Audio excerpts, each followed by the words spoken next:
दोस्तों आज की क्लास में जानेंगे हम अधिमान वक्रों के लक्षण या विशेषताएं। अधिमान वक्रों के लक्षण या विशेषताएं कौन कौन सी होती हैं। पहली विशेषता है दोस्तों, अधिमान वक्र बाएं से दाएं नीचे की ओर गिरता हुआ होता है।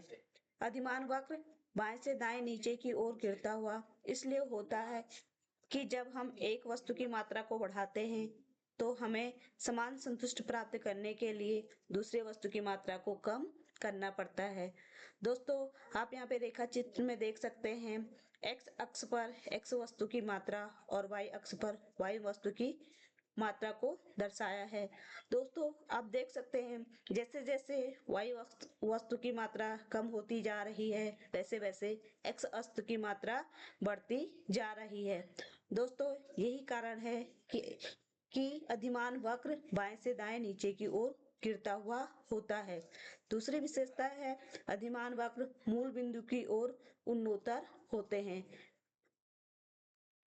अधिमान वक्र मूल बिंदु की ओर उन्नोत्तर इसलिए होते हैं क्योंकि घटती सीमांत प्रतिस्थापन दर का नियम लागू होता है। दोस्तों घटती सीमांत प्रतिस्थापन दर क्या होती है?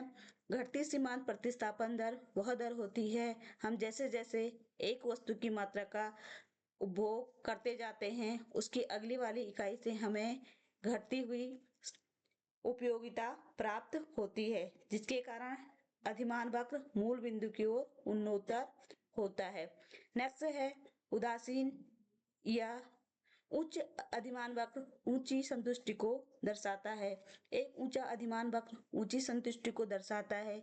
जब तक एक वस्तु की सीमांत उपयोगिता धनात्मक होती है दोस्तों, तब तक वह उपभोक्ता उस वस्तु की मात्रा को खरीदता रहेगा क्योंकि वस्तु की अधिक मात्रा अधिक संतुष्टि का घोतक होती है।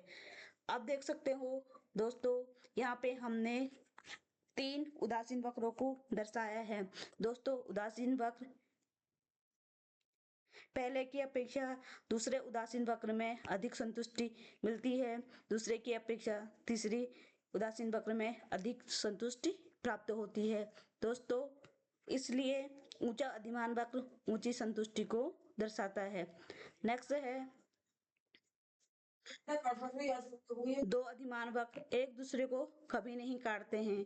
दो अधिमान वक्र एक दूसरे को कभी नहीं काटते हैं क्योंकि अगर अधिमान वक्र एक दूसरे को काटेंगे तो उस बिंदु पर समान संतुष्ट होगी।